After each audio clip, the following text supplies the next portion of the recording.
and play on 2nd and 10. That's his youth right there.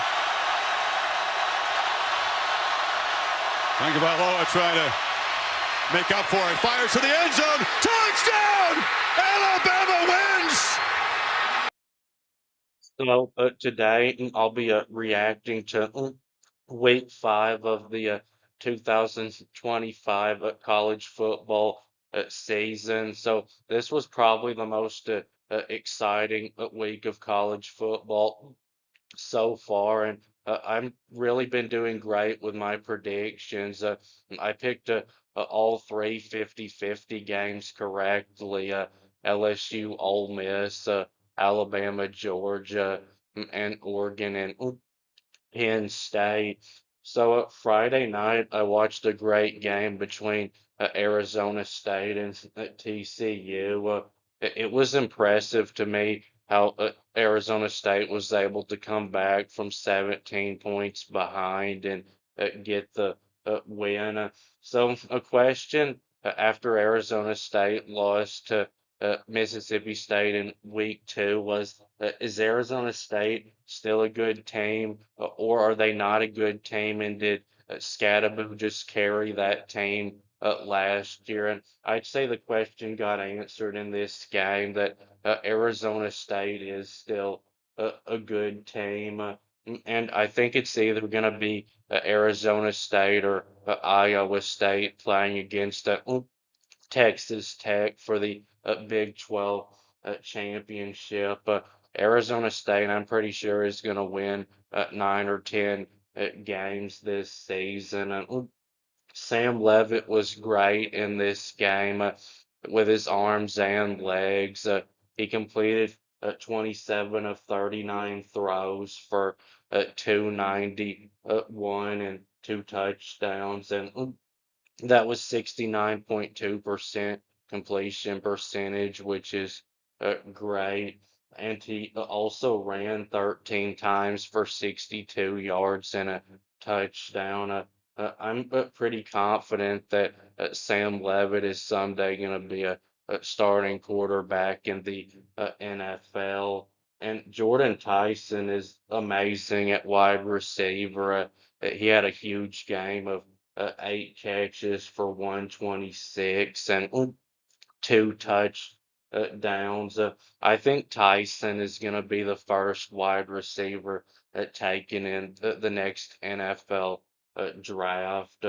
And I'd say after this game, the player at running back for Arizona State to, I wouldn't say replace Scadaboo, because Scadaboo was really too good of a player to be able to be replaced, but the one to give them the closest to what they had with Scadaboo is Raleek Brown.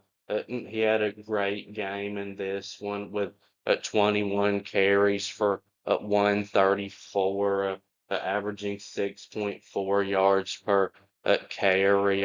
And really, the most impressive part about Arizona State has been their defense. I'm pretty sure this is the top 20 defense in the country.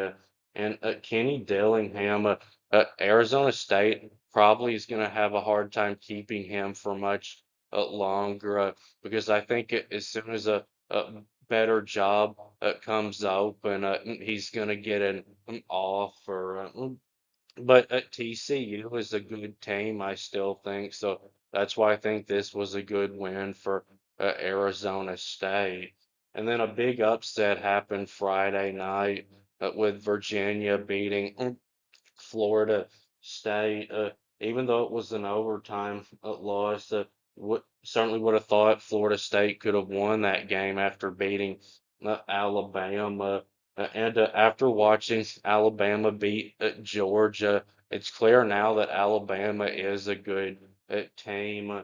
So the question now is, was that Florida State win over Alabama just a fluke, and Florida State's actually not that good? Or was this Virginia loss a fluke loss for Florida State?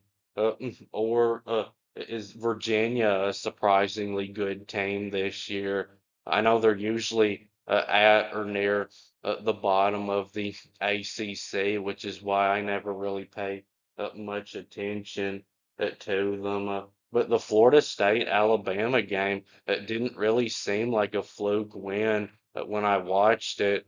Florida State dominated them at the line of scrimmage on both sides. And right now, it looks like Miami is the best team in the ACC, but I still have a feeling that they're going to lose a couple of games. So if it wasn't confirmed before Saturday night, it certainly is confirmed now that Alabama is Georgia's owner. Georgia is now 1-10 in their last 11 meetings with Alabama, and now Kirby Smart is 1-7 against Alabama. So this is not a Nick Saban problem. Because now Kirby Smart is 0-2 against a Pac-12 coach that had never had any SEC experience before he went to Alabama. And Alabama ended a 33 game home winning streak by Georgia. It really doesn't matter in this game who the coach is for either team or how good either team is. Alabama's gonna win no matter what. Alabama's secondary was great in this game, holding Georgia to just 130 yards passing. Now, their defensive line did struggle a lot in this game. They gave up 227 yards rushing, except they did have a few good plays, like the tackle for a loss on 4th and short. Where they're spotting it, looks like 4th down, Kirk. And they're going to go fast here. Here they go. Ball's already ready to be snapped. It's happening quickly. It's an enormous play. Cash Jones is going to be hit behind the line. Out. That was really maybe the dumbest coaching decision I've ever seen Kirby Smart make, was deciding to go for it when they were 7 yards away from the end zone, instead of kicking what would have been an easy field goal to tie up the game. And I was very impressed with Alabama's defense in the second half, being able to get them that win, even though their offense didn't do anything in the second half with the score, even though they moved the ball some. Ty Simpson looks like he's a good quarterback. He was very good in this game, completing 24 of 38 throws for 276 and 2 touchdowns. And there was some bad play calling by Alabama offensive coordinator Ryan Grubb, or Alabama probably could have won this game a little bit easier. That he kept trying to run up the middle all night, even though it kept failing. That was like his favorite play call for this game, and I can't remember the last time anybody's been able to successfully run up the middle on Georgia, unless it's a quarterback doing it. And even though Simpson can run, he doesn't do all of those design quarterback runs that Jalen Milroe did. Trying to run up the middle against Georgia most of the time is just going to be a running back falling forward for a yard or two. But even though Alabama beat Georgia, and Alabama is one of my favorite teams, I'm still not confident at all that they're going to make the college football playoff, because you've got to remember, even though they beat Georgia last year, after that they lost 3 games. And right now they already have a loss. So if they lose 2 more, they're out of the college football playoff. And the way LSU's offense has been struggling, Alabama should be able to beat them. But Oklahoma is going to be a very tough game, and so is the on the road at Auburn. And Georgia, even though they lost, have no doubt that they'll still make the college football playoff. I'm pretty sure at most they'll lose one more game. So Ole Miss proved to be a contender to win the SEC championship, and Trinidad Chambliss has proved that he should be the starting quarterback for the rest of the season. He wasn't quite as accurate in this game as against Arkansas and Tulane, completing 59% of his passes, but he threw for 314 and a touchdown, averaging a really good 8.1 yards per throw. And he was also good running too, running 14 times for 71 yards. And Ole Miss could have won this game probably 31 to 19, but Daquan Wright decided to take a knee after getting the first down at the end because they had the game won at that point. But the Ole Miss offense, I think, is better than it was last year because the LSU's defense is for real this year. This LSU team reminds me a lot of last year's Ole Miss team, except I don't think it's quite as good as last year's Ole Miss uh, team. But LSU's defense is similar to the Ole Miss defense last year, and it's their offense that's holding them back. And the offense for Ole Miss held them back last year. The LSU offense looks to be the second worst in the SEC, just ahead of Florida.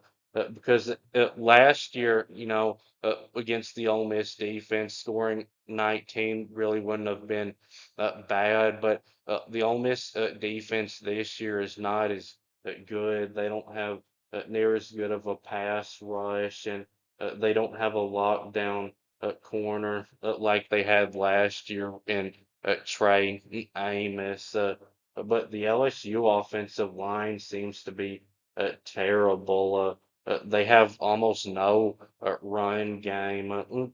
But Ole Miss now has two road games in a row coming up soon against Georgia and Oklahoma. And now I would say they have a good chance at winning one of those. I still don't think they have much of a chance of winning both. But Lane Kiffin is clearly now one of the best coaches in college football. And Penn State showed that they're the same old team as they always are, good but not elite. I'm so glad I didn't fall for the Penn State hype. Disaster Aller did something familiar. He threw a game-losing interception. Fake it to Pena. Aller, sideline. Oh, it's picked! Dylan Thieneman calls game! And he's a third-year starting quarterback, and that means that to me that he's reached his ceiling, and that he's just never going to be a great quarterback. He's just an average quarterback. He's not going to be any good in the NFL if he ever does play in the NFL. He was awful in this game, completing 14 of 25 passes, only 56%, and only 137 yards, averaging a horrible 5.5 yards per throw. Now, Penn State's defense is elite, like it always is, and Penn State will make the college football playoff again. They'll lose to Ohio State and go 10-2. But then, as soon as they play a great team in the playoffs, they'll lose. James Franklin, this is really his ceiling. And Penn State's probably wanting to fire James Franklin, but you really can't fire a coach for going 10-2 every year. And who would Penn State even get right now that is better than James Franklin? Because the coaches that I know are clearly better than James Franklin right now, or Kirby Smart, and he's not leaving Georgia, and Ryan Day, he's not leaving Ohio State. Dan Lanning, he's not leaving Oregon, and the other one would be Lane Kiffin, and he's not leaving Ole Miss to go to Penn State or to go to a dump like Florida, no matter how mad it might make you.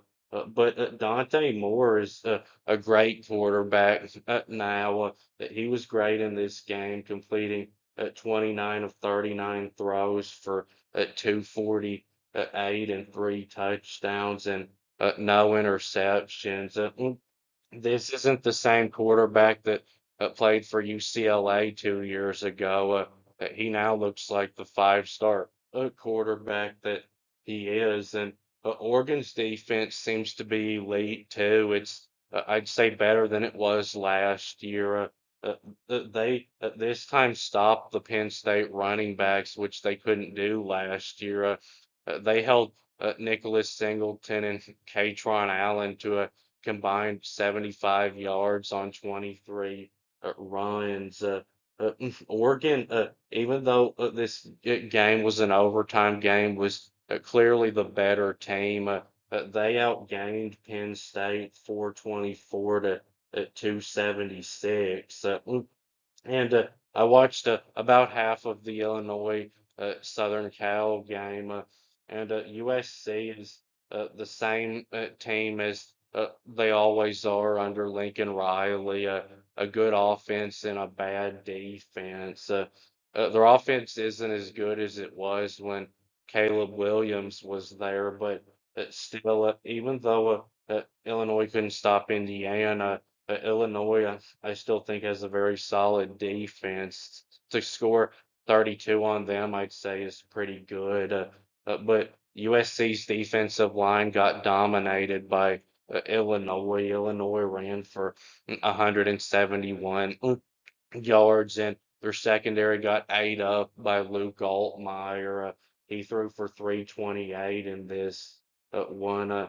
But USC will win 7 or 8 games most likely because of their offense. But if I was USC, I'd be ready after this season to move on from Lincoln Riley, because he's been a head coach for nearly a decade and has never once had a good defense. He's never going to have a good defense, I don't think. And Arkansas has fired Sam Pittman after their 43-point loss to Notre Dame, and made Bobby Petrino the interim head coach for the rest of the season. And I saw that he wants the permanent head coaching job after being fired from there over a decade ago. But that will be it with this video. Please subscribe. Thanks for watching, and I'll be back soon.